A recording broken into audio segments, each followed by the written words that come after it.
হযরতে আবু বকর রাস্তা দিয়ে হেঁটে যায়, পাহাড়ি পথ হেঁটে যায়, পাথর দেখা দেখা নবীজিকে সালাম দেয়। আল্লাহু আকবার।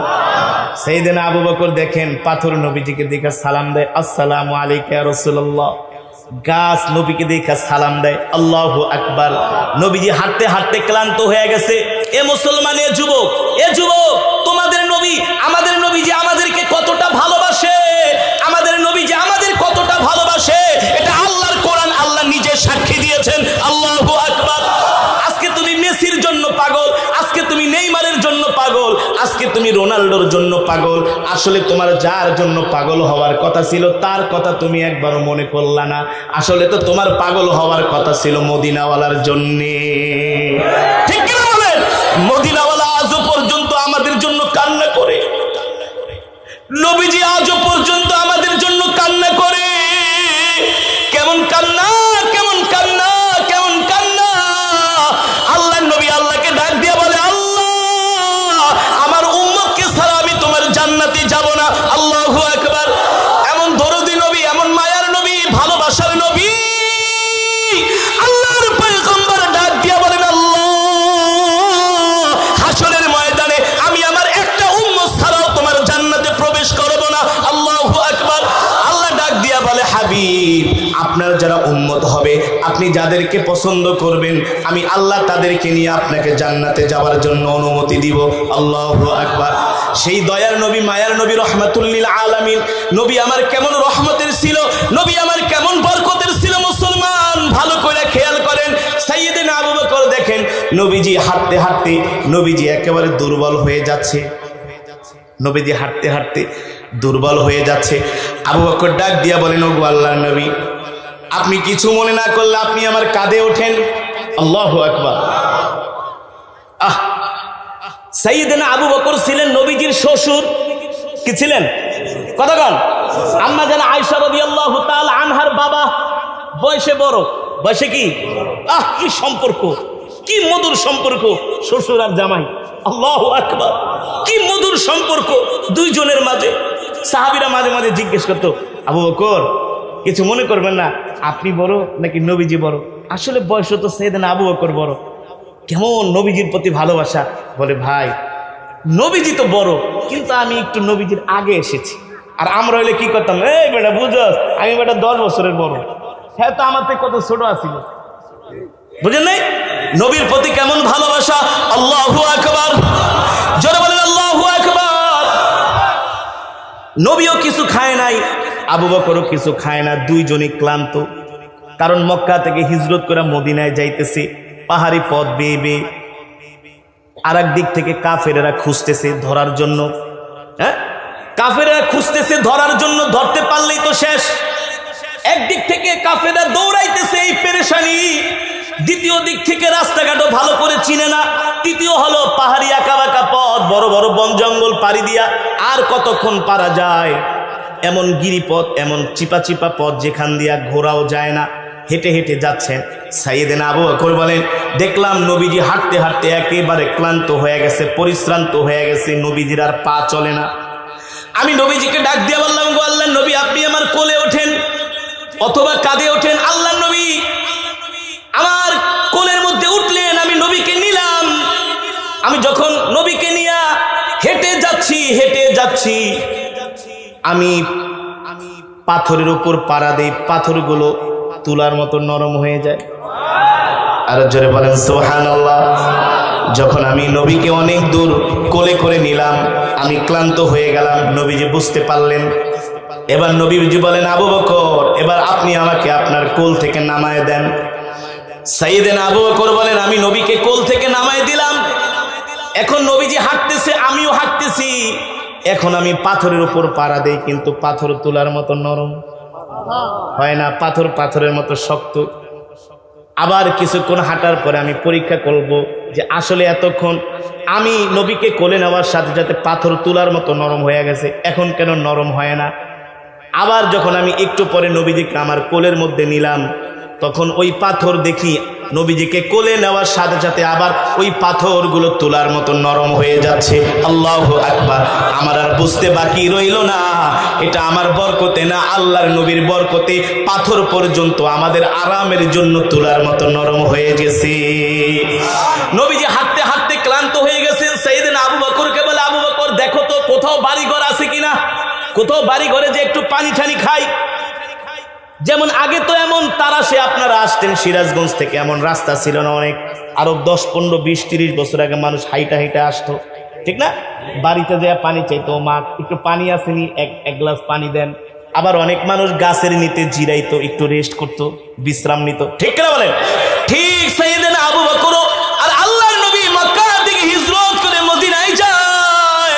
আল্লাহর নবী ডাক দিয়া বলে, আবু বকর দেখো কোনো বাড়িঘর দেখা যায় কিনা, ওই বাড়িঘরে যে একটু আশ্রয় নেই, একটু পানি খাই, আবার একটু জিরাই, একটু রেস্ট করি, বিশ্রাম নেই, তারপরে আবার হাঁটা শুরু করব।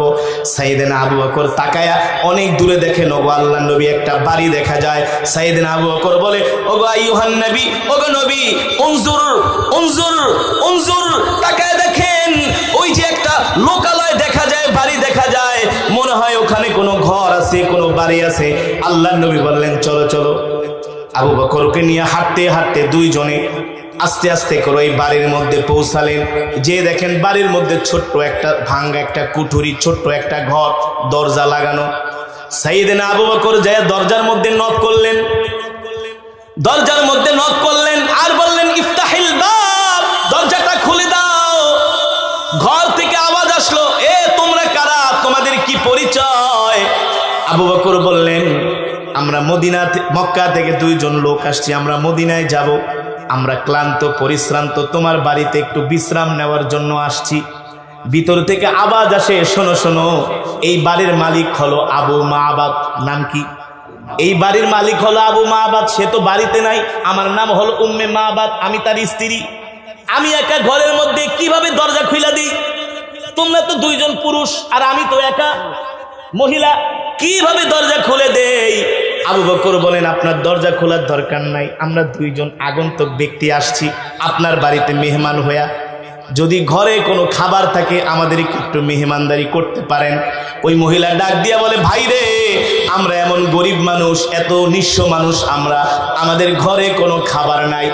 আমার স্বামী বকরি চড়ানোর জন্য মাঠে গেছে, ওই বকরি চড়াইয়া সন্ধ্যার সময় যখন বাড়িতে আসে, ওই বকরি থেকে দুধ দহন করার পরে যা হয় তাই আমরা স্বামী স্ত্রী খাই, এছাড়া আমাদের ঘরে কোনো খাবার।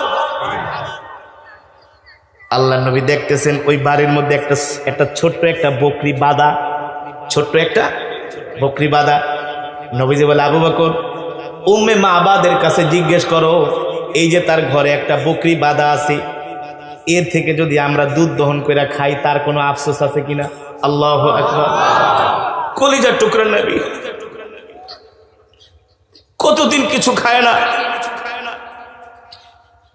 প্রচন্ড গরমের মধ্যে সেই পাহাড়ি পথ, আঁকাবাঁকা পথ পাড়ি দিয়ে দিনের পর দিন, রাতের পর রাত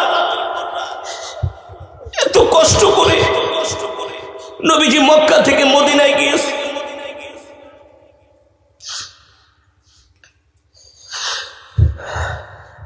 নবীজি বললেন, আবু বকর, উম্মে মাবাদকে জিজ্ঞেস করো, তার বাড়িতে একটা বকরি আছে, এই বকরি থেকে যদি আমি দুধ দহন করি তার কোনো আফসোস আছে কিনা? সাইয়েদনা আবু বকর ডাক দিছে, ইয়া উম্মে মাবাদ, শোনো শোনো, এই যে তোমার উঠানের মধ্যে একটা বকরি বাঁধা, এই বকরি থেকে যদি আমরা দুধ দহন করি তাহলে তোমার কোনো আফসোস আছে কিনা? উম্মে মাবাদ হাসি দিয়া বলে, আরে আরে তোমরা কি বোকা নাকি? আমার উঠানে যে বকরিটা দেখতে পাচ্ছ, এটা একটা অসুস্থ বকরি, হাঁটতে পারে না, চলতে পারে না, প্রতিবন্ধী। বকরির মধ্যে অনেক অসুস্থ বকরি আছে না, পা খোড়া, হাঁটতে পারে না, অসুস্থ, দুধ দেয় না, খেতেও পারে না। বলে, অসুস্থ বকরি, এই কারণে আমার স্বামী এটাকে মাঠেও নেয় না, ঘাসও খাওয়ায় না। আমরা সন্ধ্যার সময় অল্প অল্প খাবার দিই, কারণ তার থেকে আমাদের কোনো উপার্জন হয় না, আয় হয় না, দুধ দেয় না। আর তোমরা এই অসুস্থ বকরির থেকে কিভাবে দুধ দহন করবা? উম্মে মাবাদ বুঝতে পেরেছিলেন, যখন আল্লাহর নবী তার বাড়িতে প্রবেশ করলেন, বাড়িতে প্রবেশ করার সাথে সাথে আল্লাহর নবীর শরীর মোবারক থেকে খুশবু বের হচ্ছে। আল্লাহু আকবার। নবীজি শুধু দরজার উম্মে মা বা শুধু দরজার একটু ফাঁকা দিয়া তাকায় দেখে তার বাড়িতে একজন যুবক, এত সুন্দর চেহারার যুবক আজ পর্যন্ত সে কোনোদিন দেখে নাই। নবীজির চেহারাটা শুধু দরজার ফাঁকা দিয়ে একটু দেখেছে যে দুইজন ব্যক্তি আমার বাড়িতে আসছে, দেখি কে কে। দেখে একজন যুবক এত সুন্দর, দেখতে এত সুদর্শন, চুলগুলো এত কালো, হাতগুলো এত সুন্দর, চোখগুলো এত আকর্ষণীয়, তার চেহারাটা এত সুন্দর, মনে হয় দুনিয়ার কোনো মানুষ না, আসমান থেকে ফেরেশতা এসেছে। আল্লাহু আকবার। এমন সুন্দর ছিলেন আমার নবী। আর ওই যে নবীজি ফিস করে আবু বকরকে শিখায় দেয়, তুমি উম্মে বাবার থেকে অনুমতি নাও, যদি এই বকরি থেকে আমি দুধ দহন করি তার কোনো আফসোস আছে কিনা, তার কোনো অবজেকশন আছে কিনা। এই নবীজির কণ্ঠের কথাগুলো উম্মে মাবাদ ঘর থেকে শুনতেছে কান পেতে পেতে। নবীজির কণ্ঠের আওয়াজ এত সুন্দর ছিলেন। আল্লাহু আকবার। উম্মে মাবাদ বলে, আমি এমন কণ্ঠের আওয়াজ আমার জীবনেও কোনোদিন শুনি নাই। আমি তাকে শুধু এক নজর তাকায় তাকায় দেখছিলাম, আমি আমার চোখের নজর ফিরাইতে পারি নাই। আল্লাহু আকবার। সে যখন আমার বাড়িতে প্রবেশ করছে, আমার বাড়িটা পুরা ঘ্রাণ হয়ে গেছে। আল্লাহু আকবার। এবার আবু বকর ডাক দিয়া বলেন, সিদ্দিক আকবর ডাক দিয়া বলেন, উম্মে মাবাদ, যদি আমরা তোমার বকরি থেকে দুধ দহন করতে পারি তোমার কোনো অবজেকশন আছে কিনা, তুমি রাগ করবা কিনা? উম্মে মাবাদ হাসি দিয়া বলে, ইয়া আবু বকর, তুমি কি যে বলো, এই বকরি থেকে কোনোদিন দুধ দোয়ানো সম্ভব না। এটা অসুস্থ একটা বকরি, এটা অসুস্থ একটা। দেখো না বকরিটা শুয়ে আছে, দাঁড়াইতেও পারে না, ঝিমতেছে। আল্লাহর নবী হাসি দিয়া বলে, আবু বকর তুমি তার থেকে অনুমতি নাও। অনেক সময় কিছু চাইলে ভয়, আরে আপনি ফলটা কিভাবে খাইবেন, এটা তো এখনো বাতি হয় নাই, পাকে নাই, বলে না। আপনি বলেন শুধু অনুমতি দাও, যা করার। পরে সে নিরুপায় হয়ে বলে, খাইতে পারবা না শুধু শুধু। ঠিক ওই মহিলাও বলে, এটা সম্ভব না, অসুস্থ। আরে যে খাইতে পারে না, হাঁটতে পারে না, প্রতিবন্ধী একটা ছাগল অসুস্থ, তার থেকে আবার দুধ তোমরা কিভাবে দহন করবে আমার বুঝে আসে না। আল্লাহর নবী মুস্কে হাসি দিয়া বলে, আবু বকর তুমি শুধু অনুমতি নাও। আবু বকর রাদিয়াল্লাহু তাআলা আনহু তিনবার বললেন, বোন আপনি যদি অনুমতি দেন তাহলে ওই বকরি থেকে, অসুস্থ বকরি থেকে দুধ আমরা বের করব। আল্লাহু আকবার। এবার উম্মে মাবাদ বলে, ঠিক আছে যাও, তোমাদের সাথে আর পারলাম না, দেখি তোমরা কিভাবে দুধ ওটার থেকে দহন করো, কিভাবে তোমরা দুধ বের করো। নবীজি হাসি দিয়া বলে, আবু বকর উম্মে মাবাদকে বলো তার ঘর থেকে একটা পাত্র দেওয়ার জন্য। উম্মে মাবাদ প্রথম ছোট একটা পাত্র দিছে। কি উম্মে মাবাদকে এটা থেকে আবার দুধ দিবে নাকি? পাত্র দিয়া কি করবে? নবীজি বলে, এই পাত্রে হবে না, বড় পাত্র দিতে বলো। আল্লাহু আকবার। জোরে বলেন আল্লাহু আকবার। উম্মে মাবাদকে, আর ভাই আমি কোন বিপদে পড়লাম, এই পাত্র ছোট দুধই নাই, আবার বড় পাত্র দিয়ে কি করবে? আল্লাহ নবী বললেন, বড় পাত্র আনো, এই পাত্রে হবে না। সুবহানাল্লাহ। এবার বড় পাত্র দিলেন, একটা বালতির মতো মস্ক দিলেন, চামড়ার বড় মস্ক। আল্লাহ নবী সেই মস্কটা হাতে নিয়া বকরির কাছে গেলেন, যেতে যেতেই বকরি নবীকে সালাম দিয়া দাঁড়ায় গেছে। আরো জোরে বলেন সুবহানাল্লাহ। নবীজি শুধু বিসমিল্লাহ বইলা বকরির স্তনের মধ্যে হাত দিছে। আল্লাহু আকবার। হাত দেওয়ার সাথে সাথে ওই বকরির স্তনটা পুরা দুধে ভরপুর হয়ে গেছে, দুধে একেবারে টইটুম্বর হয়ে গেছে। বকরি ডাক দিয়া বলেন, ওগো আল্লাহর নবী, আমার কপাল ভালো, আবার খুশনসি, আপনার আমি দেখা পেয়েছি, আপনার বরকতে হাতের ছোঁয়ায় দুধে আমার স্তনগুলো ভরপুর হয়ে গেছে, আমি আর দুধ ধইরা রাখতে পারছি না, তাড়াতাড়ি করে বের করেন। বকরি নবীকে ডাক দিয়া বলেন, ওগো নবীজি, দুধে আমার স্তনগুলো ভরে যাচ্ছে, তাড়াতাড়ি করে আপনি দুধগুলো দহন করেন, আমার কষ্ট হচ্ছে। আল্লাহু আকবার। নবীজির হাত মোবারক স্তনের মধ্যে লাগার সাথে সাথে দুধগুলো বের হচ্ছে। দুধ বের করতে করতে একেবারে মস্ক পুরাটা ভরে গেল। আর উম্মে মাবাদ দূর থেকে তাকায় তাকায় দেখতেছে, আল্লাহু আকবার, আল্লাহু আকবার। উম্মে মাবাদ বলে, এটা কোনোদিন সম্ভব না, এটা দুনিয়ার কোনো সাধারণ মানুষের পক্ষে সম্ভব না, ঠিক কিনা বলেন? তিনি দূর থেকে সব দৃশ্যগুলো দেখতেছেন, নবীজির বরকতি হাত দিয়ে দুধগুলো দহন করতেছেন। আমার নবী রহমাতুল্লিল আলামিন একদিকে ছিলেন পৃথিবীর শ্রেষ্ঠ নেতা, শ্রেষ্ঠ নায়ক, ঠিক কিনা বলেন? শ্রেষ্ঠ সফল রাষ্ট্রনায়ক, সেই রাষ্ট্রনায়ক রহমাতুল্লিল আলামিন, দুজাহানের সরদার, নিজের হাত দিয়া বকরির দুধ দহন করতেছেন। উম্মে মাবাদ দেখতেছি, একেবারে দুধ বের করতে করতে মস্ক পুরা ভর্তি হয়ে গেল। এবার আল্লাহ নবী আবু বকরকে ডাক দিছে। দেখেন আমার নবী কত ভালো, আমার নবী কেমন নবী। আবু বকরকে ডাক দিছে, ডাক দেওয়া বলে, আবু বকর আপনি আগে খান। আবু বকর বলে, না ওগো আল্লাহ নবী, আপনি আগে খান, আপনি আমার চেয়ে ক্লান্ত, আপনি রহমাতুল্লিল আলামিন, আপনার আগে আমি খেতে পারবো না। আল্লাহ নবী বলে, না না না আবু বকর আপনি আগে খান। নবীজি সাল্লাল্লাহু আলাইহি ওয়াসাল্লাম আবু বকরকে আগে খেতে বললেন। সিদ্দিক আকবর রাদিয়াল্লাহু তাআলা আনহু, হযরত আবু বকর নিজে দুধ পান করলেন, এবার আল্লাহর নবীকে দিলেন। নবীজিও দুধ পান করলেন। দুধ পান করার পরে আবু বকরের হাতে দিলেন, বললেন, আবু বকর দেখেন তো দুধের অবস্থা কি। আবু বকর ডাক দিয়ে বলো, গো আল্লাহর নবী, ওগো আল্লাহর নবী রহমাতুল্লিল আলামিন, মস্কের মধ্যে দুধ যতটুক ছিল ততটুকুই আছে, এক ফোঁটাও কমে নাই। নবীজি বলেন, এবার যাও উম্মে মাবাদকে দুধের পাতিলাটা দিয়ে আসো। এবার দুধের এই মস্কা ধরে উম্মে মাবাদের ঘরে নিয়ে গেলেন। উম্মে মাবাদ তো আজীব, আশ্চর্য তো হওয়ার এই কথা, ঠিক কিনা বলেন?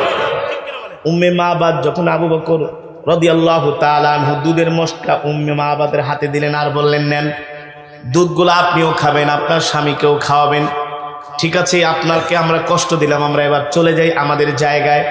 উম্মে মাবাদ বলেন, আমার কাছে যখন দুধের মস্কা দিল, আমি আবু বকর আর আল্লাহর নবীর দুইজনের দিকে আমি তাকায় রইলাম। হায় রে, এত ভালো মানুষ, এত সুন্দর চেহারার মানুষ আজ পর্যন্ত কোনোদিন আমার নজরে পড়ে নাই। তারা যখন বাড়ি থেকে বের হয়ে গেলেন, আমিও তাদের পিছু নিলাম। আমি আমার বাড়ির আঙ্গিনায় যতক্ষণ দাঁড়ায় ছিলাম, দেখি আল্লাহর নবীর খুশবুর ঘ্রাণে আমার পুরা বাড়িটা ঘ্রাণ হয়ে গেছে। আল্লাহু আকবার। আর নবীজি মদিনার দিকে হেঁটে হেঁটে যাচ্ছেন, আবু বকর আর আল্লাহর নবী মিলে। নবীজি যেই দিক দিয়া যায় সেই দিক দিয়া আকাশের মেঘমালা আমার নবীকে ছায়া দেয়। মরুভূমির সব জায়গায় রৌদ্র, কিন্তু আমার নবী যেই জায়গা দিয়ে হাঁটে ওই জায়গায় কোনো রোদ নাই, আকাশের মেঘগুলো আমার নবীকে ছায়া দেয়। আল্লাহু আকবার। কেনই বা ছায়া দিব না? আল্লাহ রাব্বুল আলামিন সেই কথাই তো কোরআনের মধ্যে বলছেন, ওয়ামা আরসালনাকা ইল্লা রাহমাতাল লিল আলামিন, ঠিক কিনা বলেন? আল্লাহর নবী রাহমাতুল্লিল আলামিন মদিনার দিকে যাচ্ছেন। সন্ধ্যা হয়ে গেল। ওই বাড়ির যিনি মালিক উম্মে আবু মাবাদ, তিনি বকরি চড়ায় বাড়িতে আসছেন।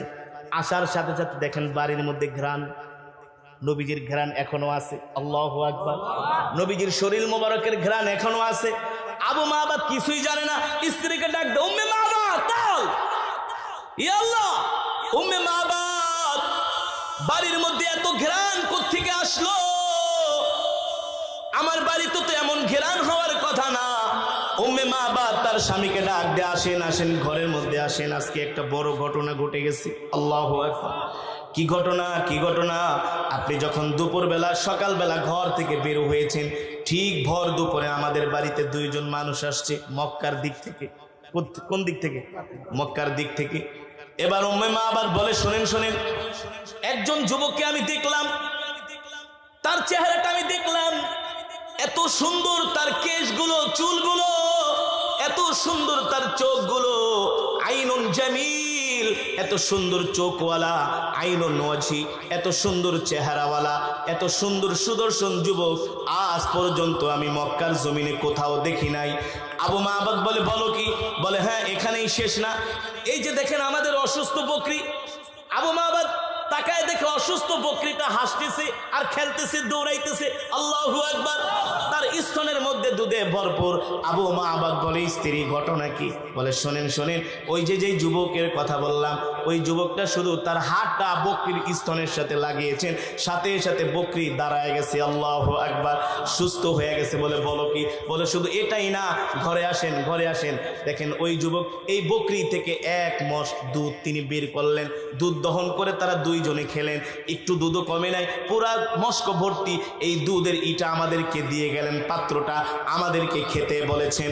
এবার আবু মাবাদ ডাক দেয়া বলে, স্ত্রী তুমি বাহিরে আসো, তুমি আমাকে দেখাও কোন রাস্তা দিয়ে ওই দুইজন লোক আসছে আর কোন দিক দিয়ে গেছে, কোন রাস্তা দিয়ে আসছে আর কোন দিকে গেছে। উম্মে মাবাদ ঘর থেকে বের হয়ে তার স্বামীকে বলেন, ওগো স্বামী, ওই যে দেখায় দেয় উনজুর ইলাল মাক্কা ইলাল ইয়ামিন, ইলাল মাক্কা ডান দিক থেকে যে রাস্তাটা আসছে, এই রাস্তা দিয়ে দুইজন যুবক আসছে। আল্লাহু আকবার। জোরে বলেন আল্লাহু আকবার। ঠিক আবু মাবাদ ওই রাস্তার দিকে হেঁটে হেঁটে যাচ্ছেন, যতটুকুন যায় ততটুকুনি এই শরীরের ঘেরান, নবীজির শরীরের খুশবুর ঘেরান। আল্লাহু আকবার। অনেক দূর যাওয়ার পরে আবু মাবাদ বলে, স্ত্রী আমি বুঝতে পেরেছি, যাকে পাওয়ার জন্য আমি এখানে ঘর বানাইছি, যার সাক্ষাতের জন্য আমি এখানে ঘর বানাইছি, যার কথা আমি আসমানি কিতাবের মধ্যে পড়েছি, তিনি আর কেউ না, তিনি হলেন আল্লাহর পয়গম্বর মুহাম্মদ ইবনে আব্দুল্লাহ। আমি আরো আগে আমাদের আসমানি কিতাবের মধ্যে পড়েছি, তিনি মক্কা থেকে হিজরত করে এই পথে তিনি মদিনায় যাবেন। আল্লাহু আকবার। আমি তাকে খেদমত করানোর জন্য এই রাস্তার পাশে ঘরটা বানিয়েছিলাম, কিন্তু তার সাথে আমার দেখা হলো না। ওই স্ত্রী, গাট্টি বস্তা যা আছে ব্যাগটাকে রেডি করো, এখানে আর থাকবো না। এখানে এসেছিলেন আল্লাহর নবী মুহাম্মদুর রাসূলুল্লাহ সাল্লাল্লাহু আলাইহি ওয়াসাল্লাম। তিনি মক্কা থেকে হিজরত করে মদিনায় যাচ্ছেন। তিনি দুনিয়ার কোনো সাধারণ মানুষ না, তিনি হলেন রাহমাতুল লিল আলামিন। ওই স্ত্রী, চলো চলো চলো চলো, ওই নবীকে পাওয়ার জন্য আমরাও মদিনায় চলে যাই। আল্লাহু আকবার। সেই নবীর কথাই আল্লাহ কোরআনের মধ্যে বলছেন। নবী মক্কা থেকে হিজরত করে মদিনায় গেলেন। কোথায় গেলেন? নবীজি মক্কা থেকে হিজরত করে মদিনায় গেলেন। অনেক সাহাবীরা আগেই হিজরত করে মক্কা থেকে মদিনায় চলে গেছেন। প্রতিদিন সাহাবীরা মদিনার উপকণ্ঠে এসে আল্লাহর নবীর জন্য অপেক্ষা করে, কোন দিন নবীজি আসবেন, কোন দিন নবীজি আসবেন। নবীজির চাচা আমির হামজা রাদিয়াল্লাহু তাআলা আনহু প্রত্যেকদিন খেজুর গাছের মাথায় উঠে বসে থাকেন সকালবেলা, কোন সময় নবী মক্কা থেকে মদিনায় আসবেন। মদিনার শিশুগুলো, বাচ্চাগুলো, মহিলাগুলো, পুরুষগুলো সবাই নবীকে অভ্যর্থনা জানানোর জন্য, নবীজির জন্য তারা রাস্তার মধ্যে অপেক্ষা করেন। নবীজি মক্কা থেকে হিজরত করে যখন মদিনায়